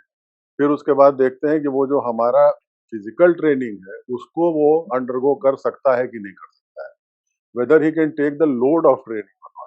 बहुत से बच्चे हैं जो बहुत रोबस्ट होते हैं, बहुत अच्छा होते हैं, लेकिन जो हमारे ट्रेनिंग का लोड है वो नहीं ले पाते हैं. सुबह आप 6 बजे उठा देते हैं, फिर उसके बाद उनको आप फिजिकल ट्रेनिंग कराते हैं, फिर उनको आप कोई थ्योरेटिकल पढ़ाते हैं, फिर शाम को आप उनको लगा देते हैं. तो many children don't want to take that load और कैनॉट टेक दैट. तो वो भी 6 हफ्ते में वो भी हो जाता है। और हम लोग 4 हफ्ते में फर्स्ट वीडिंग आउट करते थे और उसके बाद जो बच्चा कंटिन्यू करता था उसको हम लोग उसमें सेकेंड सेशन जो चलता था 1 महीने का, उसमें थोड़ा और ज़्यादा हार्डर ट्रेनिंग, और हम लोग कोई भी उसको टेस्ट नहीं करते थे। क्यों नहीं टेस्ट करते थे? क्योंकि अगर आपको एक मणिपुर का छोटा सा एग्जाम्पल दूं, तो हम लोग जो आर्चरी में टैलेंट लाते थे वो कैटापुल्ट वाले लाते थे, जो गुलती वाला होता है, तो गुलेल जो इसको हम बोलते हैं, तो गुलेल का टैलेंट था। वो आर्चरी उसने कभी की ही नहीं, उसने बो एरो कभी देखा ही नहीं, लेकिन उसका जो है एक्यूमेन जो है, उसका जो पॉइंटेड कंसंट्रेशन है, वो उसको अचीव कर लेता है। तो उस वजह से उनको, गुलती वालों को या कैटापुल्ट वालों को हम लोग ले आए, और उनमें से कई जो है मणिपुर, नागालैंड की लड़की थी, वो सब लोग जो है एशियन गेम्स में मेडलिस्ट हो गए, वर्ल्ड चैंपियनशिप में अच्छा पार्टिसिपेट किया। तो ये हमको सोचना कि हम फुटबॉल वालों को फुटबॉल खिलाएंगे या एथलेटिक्स वालों को, जैसे संजय नायक ने कहा कि पूरा का पूरा अगर आप एथलेटिक्स लेते हैं तो उसमें इतने इवेंट हैं, 100-150 मेडल हैं कि हम सारे इवेंट्स की तैयारी भी नहीं कर सकते। उसमें से अगर हम 10 इवेंट भी पकड़ के चलते हैं जिसमें बिहार के लोग अच्छा करें, अब वो आइडेंटिफिकेशन कैसे होगा कि हम रेसेस लेके चलेंगे, कि स्प्रिंट्स लेके चलेंगे, कि लॉन्ग डिस्टेंस लेके चलेंगे, कि फील्ड लेके चलेंगे। तो वो सब की जो हमने नॉर्थ ईस्ट में पढ़ाई की थी, और डॉक्टर संजय सिन्हा को पता भी है कि जो हमने हाइटन प्रोजेक्ट किया था स्पोर्ट्स अथॉरिटी में, वो सब हमने एक एंथ्रोपोलॉजिकल और ज्योग्राफिकल और जो जेनेटिक्स है and popularity of the game लेके तब हमने किया था। तब उसके बाद जो है, चाहे वो वाटर स्पोर्ट्स हो, एलपी हो, जगतपुर हो, कोई भी हो, में जाके हम लोगों को सक्सेस मिला था। तो यहाँ पे भी थैंकफुली हमारे पास 38 डिस्ट्रिक्ट्स हैं जहाँ तक मुझे याद है, और उसको हम लोगों को पहले डिवाइड करना पड़ेगा कि उनमें से पोटेंशियल 20 जो है, मान लीजिए कि किसी खेल में अच्छे हैं कि नहीं हैं। फिर दूसरी चीज क्या है? दूसरी चीज है कि कौन से जो इक्विपमेंट ओरिएंटेड स्पोर्ट्स है, उनमें से कौन सा हम बेस्ट कर सकते हैं, और उसमें से 1-2 लेना है, क्योंकि इतने पैसे लगते हैं उसमें कि ना गवर्नमेंट उसको फंड करने को अफोर्ड कर सकती है और फेडरेशन तो नहीं ही करती। हर बार बच्चा अपना खरीद के जाता है, फेंसर है वो लेके जाएगा, वुशु वाला अपने छोटे मोटे इक्विपमेंट लेके जाता है। तो और कौन कौन से खेलों को हमको आगे करना है इक्विपमेंट ओरिएंटेड, हमको साइकिलिंग करानी है कि नहीं करानी है। एक साइकिल पता नहीं आजकल कितने की आती है, 1.5-2 लाख से मालूम नहीं 5 लाख 7 लाख तक आती है। और हम लोग जो अगर स्पेसिफिक एथलेटिक्स की बात कर रहे हैं, तो हम पहले तो कंपटीशन कहाँ किससे है हमारा, मान लीजिए कि हम स्प्रिंट्स की बात करते हैं, तो कौन कौन से स्टेट से हमारा कंपटीशन है, मतलब कौन कौन से स्टेट जो है मान लीजिए टॉप 5 में है। टॉप 5 का देख के फिर हमको शुरू करना पड़ेगा। थ्रोज की अगर हम बात करते हैं, जहाँ की मुझे लगता है कि थ्रोज में हम लोग को अच्छा करना चाहिए, जो जैसे बिल्ट है बिहार के लोगों का, तो थ्रोज में अगर अच्छा करना है तो कर सकते हैं। फिर दूसरी चीज, एक एस्पेक्ट ये है, खाली मेन की बात नहीं कर रहे, विमेन में हो सकता है कि डिफरेंट कॉम्बिनेशन।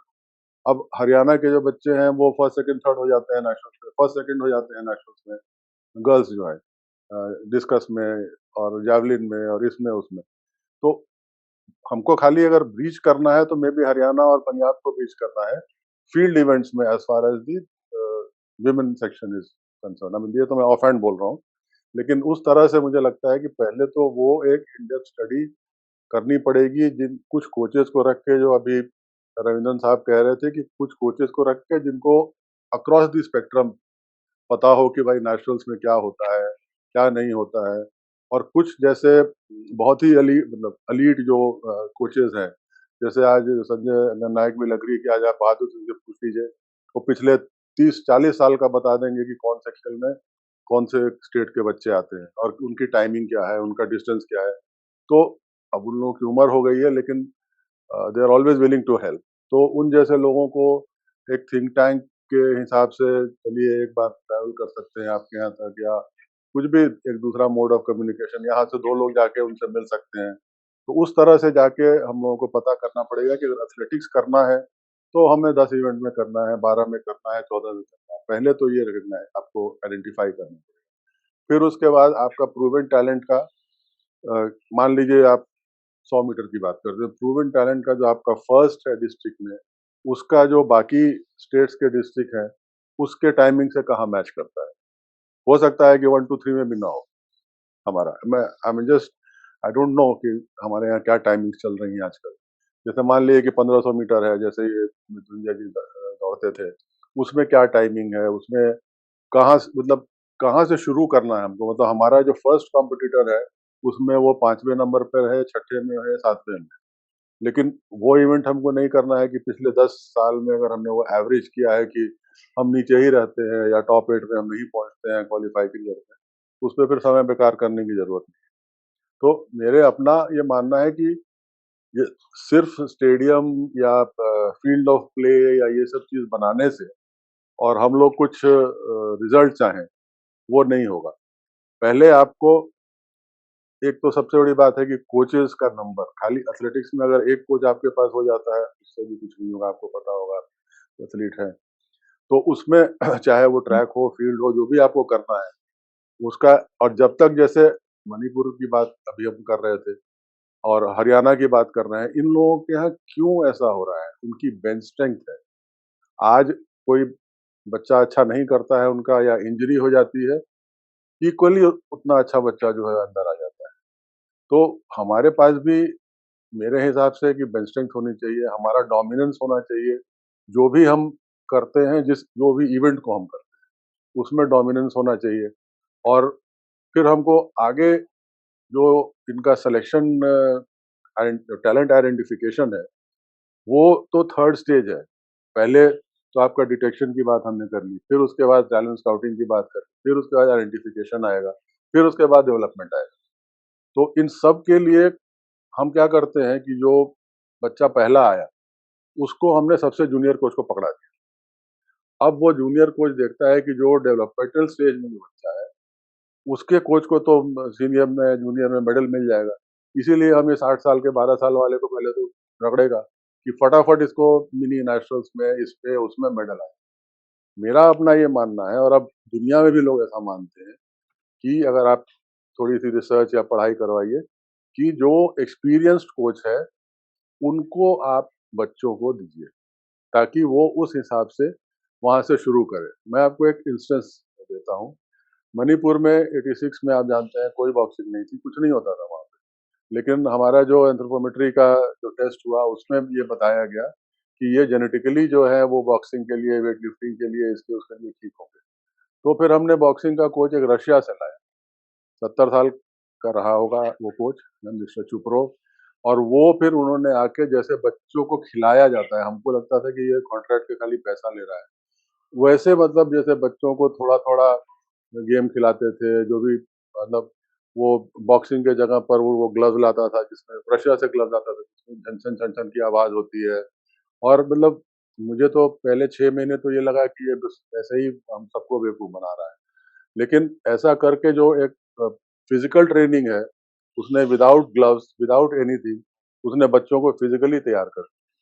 फिर उसके बाद and he was a very senior coach who had taken to nurturing talent in the formation stages.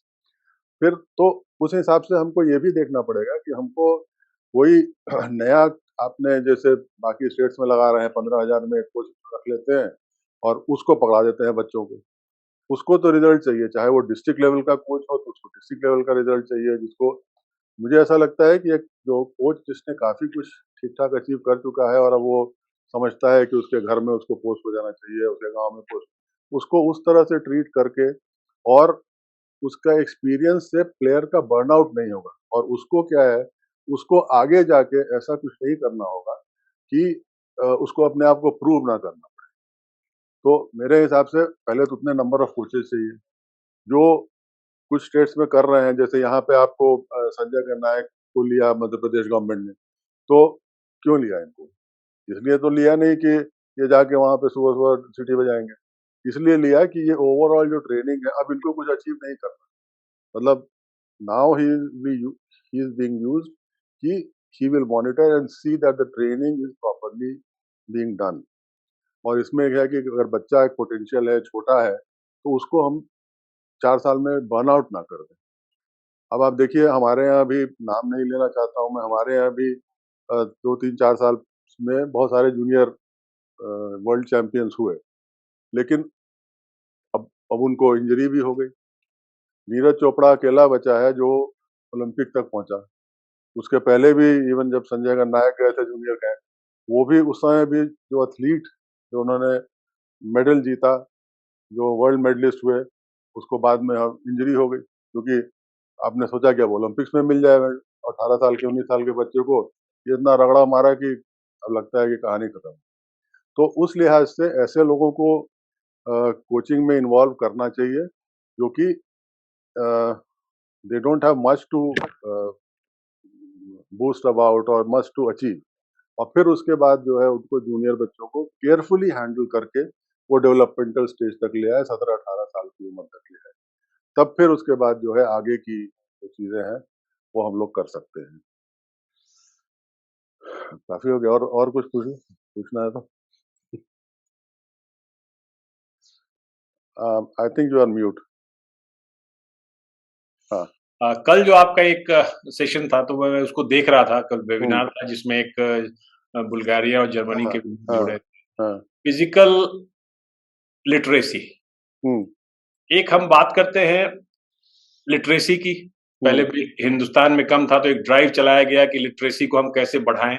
उसके बाद आया एक वर्ड आया कंप्यूटर लिटरेसी, कि कंप्यूटर नोइंग हम कैसे ज्यादा से ज्यादा हम लोगों को डेवलप कर सकें। लेकिन कहीं ना कहीं छूट गया जो होता है, जो मैं कह सकता हूँ फिजिकल लिटरेसी। फिजिकल लिटरेसी को कैसे हम बढ़ाएं, क्योंकि जब फिजिकल लिटरेसी बढ़ेगी तो फिजिकल हेल्थ खुद ब खुद डेवलप होगा, और जब फिजिकल हेल्थ डेवलप होगा तो चाहे जो स्पोर्ट्स कल्चर है उसको हम डेवलप कर पाएंगे, और जब वो डेवलप हो जाएगा तो टैलेंट आइडेंटिफिकेशन, टैलेंट नर्चरिंग काफी आसान हो जाएगा। तो इसके लिए हम लोग क्या स्ट्रेटजी बनाएं जिससे हम लोग उसको बिहार में कर सके। देखिए, इम्पोर्टेंस इसका ये हुआ ना, फिजिकल लिटरेसी डे आप 6 अप्रैल को मनाते हैं। और मैं भी इसी स्पोर्ट्स में हूँ और आप भी इसी स्पोर्ट्स में हैं, हम लोगों को नहीं पता है। वो मुझे कल ही पता चला कि वर्ल्ड में फिजिकल लिटरेसी डे भी होता है, और वो भी WHO ने उसको असाइन किया हुआ है कि 6 April every year will be world literacy day, world physical literacy day, और this is the first time I heard about it. So मैंने तो आज तक नहीं मनाया, 35 साल हो गए, और मुझे नहीं लगता कि आपका भी इतना एसोसिएशन रहा है कि हमने कभी इस चीज को मनाया। अभी क्या है कि अभी एक आसान तरीका हो गया है कि जैसे अगर हम फिट इंडिया मूवमेंट जो अभी चल रहा है, फिट इंडिया का जो गोल चल रहा है, वो बेसिकली फिजिकल लिटरेसी की ही बात हो रही है। अभी उसका फिट इंडिया का जो क्विज चल रहा है, बहुत पैसे उसमें दे रहे हैं, और पार्टिसिपेशन भी मेरे ख्याल कई करोड़ लोग करते हैं पार्टिसिपेट। तो उसमें अगर समहाउ उसमें अगर अलाइन करें, उसकी जो सारी पॉजिटिव्स हैं उसको हम लोग लें, क्योंकि एक मैकेनिज्म है जो चल रहा है, एक स्टेट अकेला उसको चलाए वो तो सब्सिक्वेंट चीजें हैं। पहले तो जो गवर्नमेंट ऑफ इंडिया कर रही है, इतना उसमें इतना जोर लगा रही है, इतने पैसे लगा रही है, फिट इंडिया मूवमेंट अगर हम यहाँ चालू करेंगे तो it is somehow related to physical literacy, because people are getting aware day by day.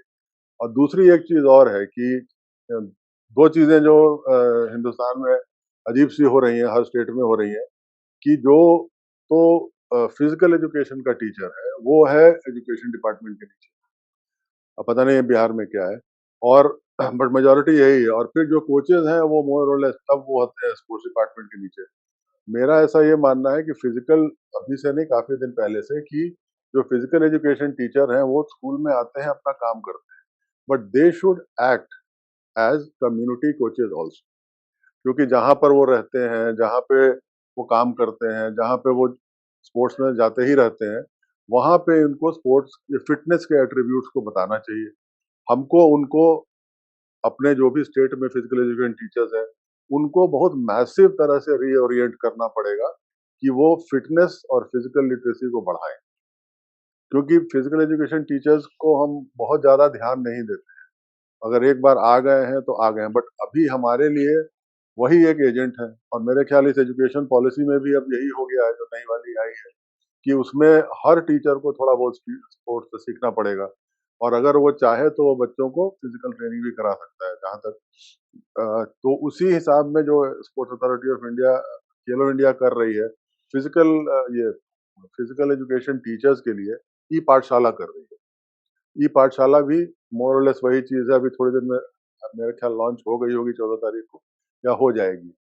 तो जब तक से अभी हमारे पास अवेलेबल क्या है, हमारे पास स्कूल टीचर्स हैं, फिजिकल एजुकेशन टीचर्स हैं स्कूल में, और जो स्कूल के टीचर हैं उनको और भी बहुत सारे काम हम कर देते हैं। लेकिन मेरा ऐसा मानना है कि इन सब लोगों को उसमें आगे बढ़ाना चाहिए। दूसरी एक और चीज है कि स्पोर्ट्स अथॉरिटी ऑफ इंडिया के स्मॉल सेंटर की स्कीम है जो खेलो इंडिया के अंदर चलती है। उसमें क्या है कि एक सीनियर एथलीट, एक सीनियर जिसने 5-10 नेशनल्स खेला है या जिसने इंटरनेशनल खेला है, वो अप्लाई कर सकता है उसके लिए, स्मॉल सेंटर के लिए, और वो डे बोर्डिंग बेसिस पे काम चलता है। तो जो ये सब स्कीमें हैं उनको पहले जो अवेलेबिलिटी है स्कीम्स की, मेरे ख्याल वो 4 या 5 सेंटर देते हैं हर हर साल, तो हर स्टेट को, तो उन सब चीजों को हम लोग अवेल करें, क्योंकि एक स्टेट के लिए एक इतना मैसिव प्रोग्राम चलाना मेरे हिसाब से पॉसिबल नहीं होगा कि फिजिकल लिटरेसी बढ़े। फिजिकल लिटरेसी के लिए कैंपेन करना पड़े। अब कैंपेन में अगर मान लीजिए कि आप जो है जो भी आपकी जो म्यूनिसपैलिटीज हैं, जो भी पब्लिक हेल्थ की जो बात कर रहे हैं, अगर आपने कल सुना होगा तो वो कितना काम करते हैं पब्लिक हेल्थ के पीछे वो लोग। कल का आपने वेबिनार देखा था ना?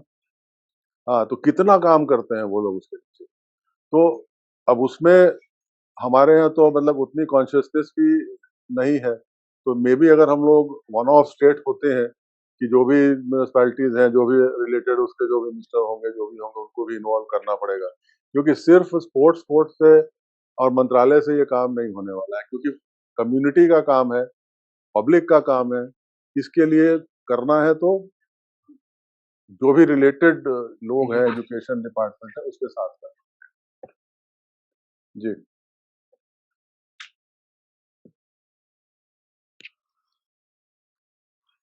हाँ थैंक यू सर। आपसे जैसे हमें लग रहा था कि हम लोग को काफी जानकारी मिली, और जिससे कि हम लोग बिहार को आगे ले जाने में रविंद्र संकरन सर हैं, हमारे मिनिस्टर साहब हैं, सेक्रेटरी मैडम हैं, उनके साथ हम लोग लगे हुए हैं। हम लोग कोशिश करेंगे कि और बिहार आगे जा सके, और आने वाले 5 या 7 सालों में बिहार जो देश के अन्य खेल के क्षेत्र में अग्रणी राज्य है, वहां पे हम पहुंच सके कहीं ना कहीं। मैं अब अनुरोध सर ही को मैं अनुरोध कर रहा था, रविंद्र सर कुछ क्वेश्चन सर का है, पहले प्लीज सर। नो, मेरे को कोई क्वेश्चंस नहीं है। मैं आज पूरा निर्णय लेके ही आज इस वेबिनार में ज्वाइन किया हूँ। आज सुनने का मेरा मूड था। I just wanted to listen to the experts, because to be very honest and frank, हम कोई एक्सपर्ट नहीं है। हाँ, I am representing the government. I had been an athlete, मैं एथलीट रहा हूँ। हाँ, स्पोर्ट्स के लिए पैशन है, तो कुछ करना चाहता हूँ बिहार को, तो मतलब खेल की मैदान। या सो सुधांशु जी का पूरा सुनने के बाद और इतने चीजें उन्होंने क्लियर कर दी। हम तो बस टैलेंट आइडेंटिफिकेशन, नर्चरिंग और रिटेंशन, ये 3 को लेके चल रहे थे, but with in the before even talent scouting there is something called talent detection, and he has convinced me so much, and really beautifully he explained ki, how you should go. And similarly, हम लोग police वाले हमेशा crime data देखते हैं और उसका analyse करते हैं, ताकि हम लोग हॉट स्पॉट्स निर्धारित करते हैं, कहाँ क्राइम हो सकता है या कहाँ कहाँ क्राइम ज्यादा हो रही है, और उस हिसाब से हम अपना पेट्रोलिंग बढ़ाते हैं। ये इस सिस्टम में रहते हुए भी I just forgot that I have to do the same kind of an exercise, data analysis of data in sports in India. Wonderfully Sudhanshu ji ने बताया कि पहले हम अपने आप को असेस कर ले। आज की तारीख में कोई भी इवेंट हो, एथलेटिक्स में, whether it is middle distance running और लॉन्ग डिस्टेंस रनिंग और स्प्रिंट, हम आज की तारीख में कहाँ स्टैंड कर रहे हैं और हम किसके साथ compete कर रहे हैं। I totally agree with you, Sudhanshu ji. I think in next coming days my next pilot project, mini project will be just to collect data and analyze the data for the past 10 years or so, कि बिहार के athletics के क्षेत्र में किस event में हमारे पास potential है या बढ़ सकता है. That's, you have given a beautiful exercise, systematic tool to us, which we will follow. And इस वेबिनार के माध्यम से मैं आपसे अनुरोध करना चाहूंगा कि जैसे संजय गणनायक साहब को मध्य प्रदेश सरकार ने ले लिए, क्या हम बिहार के लिए आपको रिक्वेस्ट कर सकते हैं? तो बिहार तो मेरा घर ही है, उसमें तो नहीं. I have studied there. Your experience and the kind of exposure आपको जो है, it's amazing. I need people like you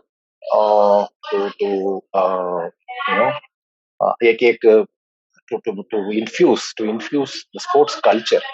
That's brilliant. I'm looking forward to work with you. Thank you very much, sir. Actually, if we have a pointed approach, sir, I mean, there is nothing difficult. I have done it in places, where there are only guns and like I worked in Baramulla. I started hockey in Baramulla, then Poonch and all those places. So even Manipur, Mizoram was not very good. But pointedly, if you do it, if we say we'll do 30 sports, कुछ नहीं होगा. Agreed.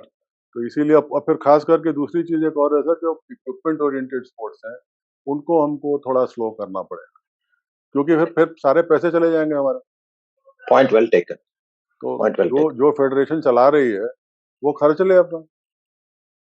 Because that is one thing. People don't like me for this, but then that is it. Yeah. I agree. I totally fencing agree. वाले, cycling वाले मुझे सब मेरे दोस्त हैं, लेकिन फिर अब मैं ये सब बोलता हूँ तो वो कहते हैं आप हम लोग के दुश्मन हैं.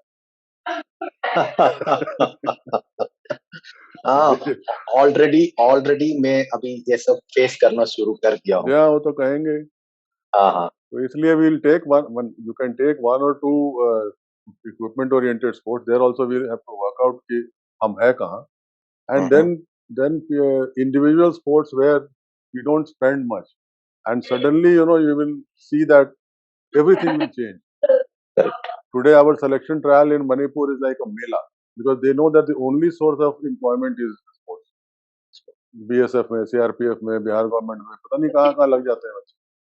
Correct. So one can do that, and so far I have succeeded, God willing, everywhere. No. We shall also succeed. And one more thing, आप दोनों के बात सुनने के बाद, गणनायक साहब और आपका बात सुनने के बाद, the gestation period is almost 10 years. This is really convincing and 10,000 practice hours, sir. Correct. I have read that book by Malcolm Gladwell, The Outliers. 10,000 hours of practice. So I totally agree with you. So now my job is to convince my government also. Please don't expect an Olympian from Bihar from me, through me, in 1 year or 2 years or 3 years. It will take time. I have to tell them. Yeah, at least 6 to 8 years. Yes, at least. I totally agree. Thank you, Sanjay ji. Now you can take on. SUDHANSHU ji. Thank you. We'll meet soon. Yeah, sure. Let's hope. Before thanking all of you, I have some thing to say. Exactly. I want to interrupt. Please. There are a few questions here. One question is to Garnaik sir from Shams Tawheed. So he's asking how coaches will find out biological age from chronological age. Is it different from actual date of birth? Yeah, of course. See, that is not the job of a coach. That medical doctor has to be through X-rays and all. They can find out this. It is a medical. You have to take the help of medical doctors also, radiologist and all. They very well in the hospital they can find out. There is no problem. But that is not the role of a coach.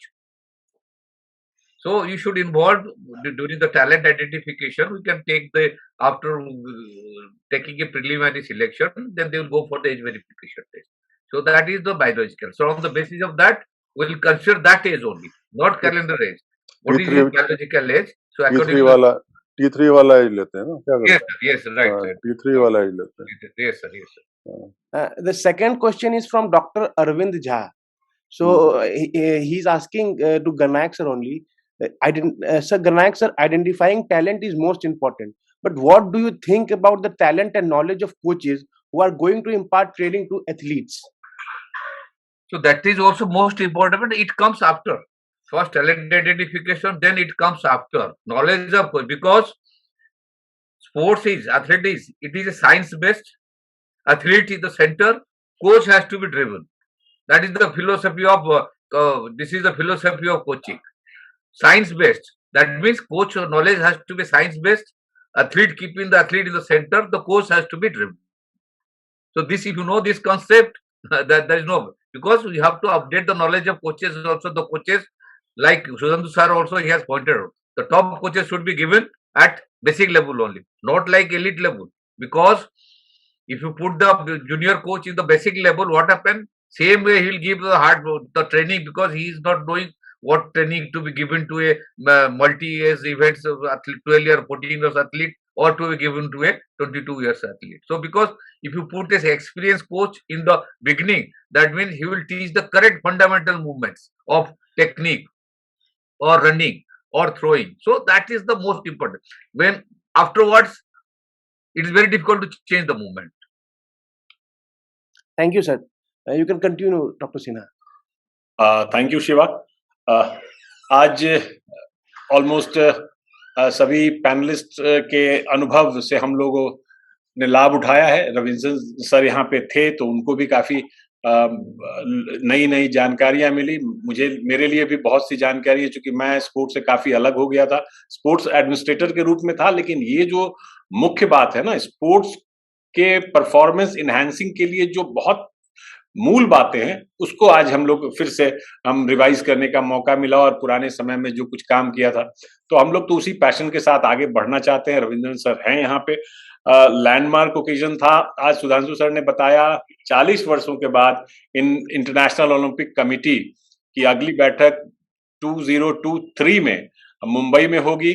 और हम ये आज hope कर सकते हैं, चूंकि 2032 का Olympics अब तक तो डिक्लेयर हो चुका है, लेकिन 2036 के लिए हमारा देश निश्चित रूप से एक काफी इस पे कोशिश करेगा कि एक ओलंपिक्स हम लोग को 2036 में मिले. और वहीं से उसके पहले हम लोग 2032 के लिए हम बिहार, 2028 के लिए बिहार कुछ और विशेष तैयारी करें, जिससे हम लोग आगे बढ़ सकें. रविंद्र सर कुछ बोलना चाहते हैं. रविंद्रन साहब कुछ बोलना चाह रहे थे. नहीं. अच्छा. और तो वो तो हम लोगों का मिशन है, और रविंद्रन सर का जो पैशन है, तो उसके साथ हम लोग आगे बढ़ेंगे. और रणजी ट्रॉफी में जो सकीबुल गनी, जिसका सुधांशु सर ने जिक्र किया,